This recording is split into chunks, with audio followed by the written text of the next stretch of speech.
Welcome back. So next up we have Ekparinya, PhD student from the University of Sydney, who will be talking about the attack of the clones against proof of authority. Please welcome onto stage.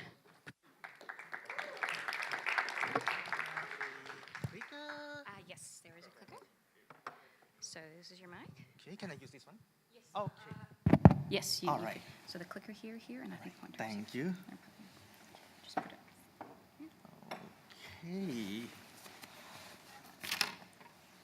All right. Hi, everyone. My name is Parinya. I'm a PhD student at the University of Sydney under supervision of Vincent Glamley and Guillaume Georgion.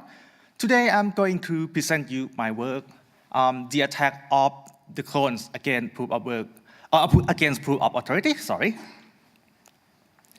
Okay, so first, let's have a look at the past research. A paper in IEEE P2P in 2013 say that blockchain may fork due to the network delay, and blockchain fork should be avoided. Later in 2017, another paper from IEEE S&P say that Bitcoin network, which is a proof of work blockchain, is vulnerable to routing attacks. And last year, we wrote that man-in-the-middle attacks can be leveraged to double spend on Ethereum. So in brief, we can see that double spending in proof-of-work blockchain is possible with network attacks. Okay, for a quick recap, so what is double spending? Let me show you a concrete example here. Suppose that we have Molly, the guy at the bottom here. Molly has an initial fund of, let's say, $10. Molly wants to purchase an item, purchase items from a list on the left side and from Bob on the right side. Suppose that somehow Molly, presumably, network can be partitioned into two parts, in such a way that a list cannot communicate to Bob and Bob cannot communicate to a list. So Molly simply send $10 to a list over here, and Molly also send the same $10 to Bob, since a list and Bob cannot communicate. A list and Bob believe that their transactions are committed. Eventually, they will get their money, so they simply send the item to Molly and presume that the network partition has come to an end. Of course, we cannot magically create money from the air. One of the transactions will be discarded, and Bob may shout out something. In the context of blockchain, we call this issue double spending. And now with the recent proof of authority consensus algorithm, we raise the question, is it possible to perform double spending on proof of authority Ethereum? In order to answer that question, let me explain to you how Aura, which is one of the well-known proof of authority consensus algorithm, let me explain to you how Aura works. Okay, so briefly about Aura, its full name came from authority round. Aura is a proof of authority consensus algorithm which is available in Parity. In Aura, only an exclusive group of n participants called sealer may create blocks. And each sealer uses its own unique cryptographic key to create blocks. Every sealer takes turn to seal a block. And for example of 5 sealers, N1, N2, N3, N4, and N5, say we begin with N1, then the next turn will be N2, N3, N4, and 5.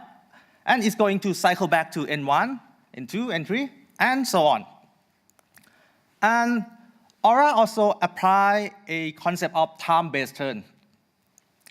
Basically, a new block can be created every turn of 8 seconds. Note that S is configurable. Each turn is dedicated to only one sealer, a sealer needs to wait for its turn to create the block. Again, for example, of 5 sealer and 5-second turn. As you can see here, the sealer number 2 needs to wait 5 seconds after the sealer number 1 has created a block. And what would happen if a sealer doesn't create a block in its turn? For example, a sealer may be busy with something else, or there might be a network delay, or there might be a network partition, or any incident, so on and so forth. If a sealer cannot create a block in its turn, such a turn will become empty without a block, as indicated in this figure with this gray square here. And auto sealer may continue to create blocks after empty turns. As you can see, at this point, there is no block created by sealer N2, and N3 may continue to create the blocks after that. Now let's talk about block finality. In Aura, block finality will be considered only after a majority of sealer has created their block on the chain. For example, of 5 sealer, again, 3 sealer are necessary to finalize the block. As shown with this figure, we will consider the block created by N1 here. We will consider it finalized after N3 has created the block on the chain. And what would happen if there is an empty turn in between? In this case, we still have to wait for a majority of the sealer. So N3 here will be considered finalized after N1 has put its block on the chain. As you can see, we can still achieve block finality because we got 1, 2, and 3 here. I mean, 3 sealer put their block on the chain. And of course, blockchain may fork, and the consensus algorithm has to come up with a fork resolution in order to reach consensus. And for Aura, the branch with the highest number of blocks will be selected, as shown in this figure. As you can see, we have 2 branches here, the upper one and the lower one. And in this case, the upper one will be selected because it has the higher number of blocks in comparison to the low one, as you can count it here, 1, 2, 3, and 4, in comparison to 3 blocks. And can block finality reach during network partition? Yes, it can. We can reach block finality even during the network partition. In this case, the network partition in the sealer into 2 groups. We have the first group, which consists of N1, N3, and N4. Another group consists of N2 and N5. And you can see that the block finality can be reached for the upper branch, but not the lower one. Because for the lower branch, we cannot achieve a majority of the sealer here. And in another group, you can see that we can achieve the finality because we have at least 3 out of 5, which is a majority for 5 sealer. So to summarize,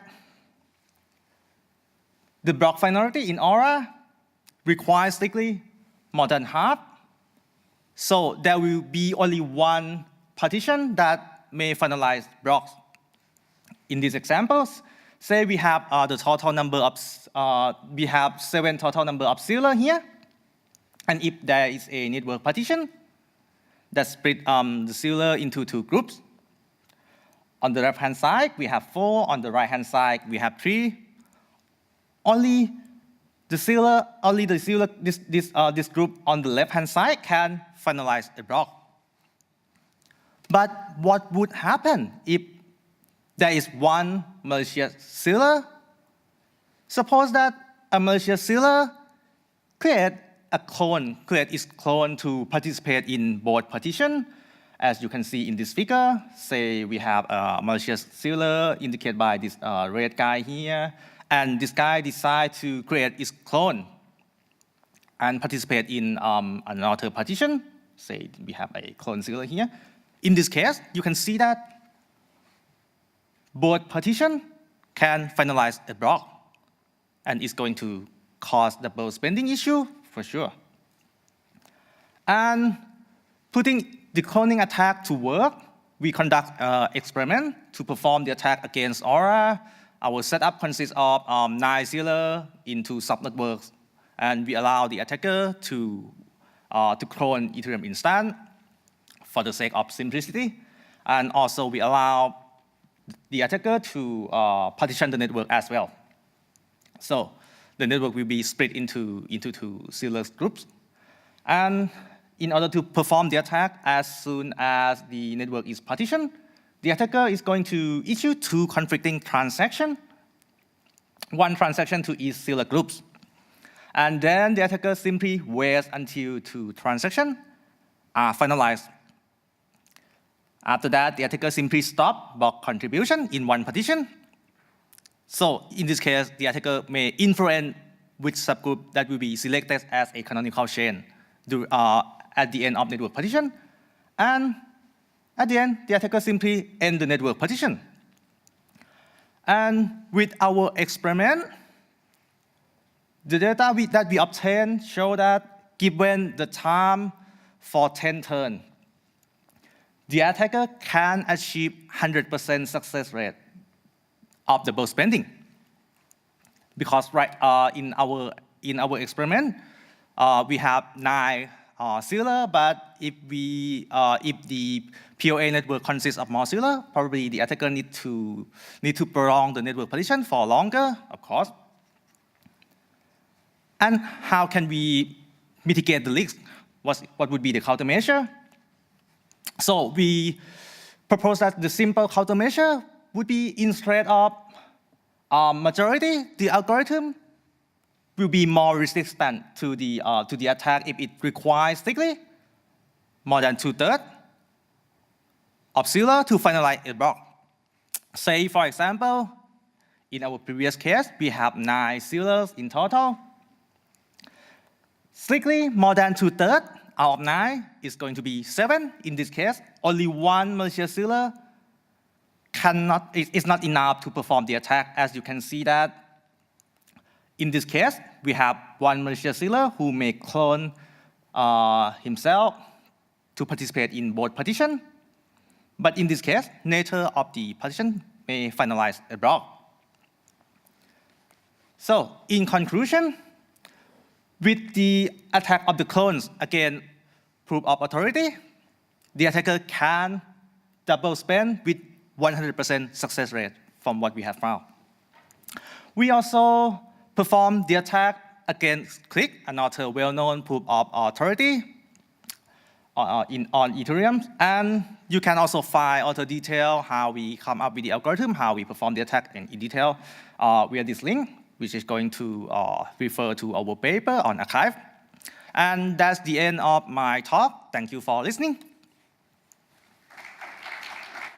Thank you. So I think in the second last slide, you had the countermeasure slide. Yep. Is there what variations of countermeasures may there be? I think probably an alternative countermeasure would be use something like hardware security module in order to make sure that it's much more difficult to clone the instance. Yeah. Okay, great. Thank you. Thank you. Great.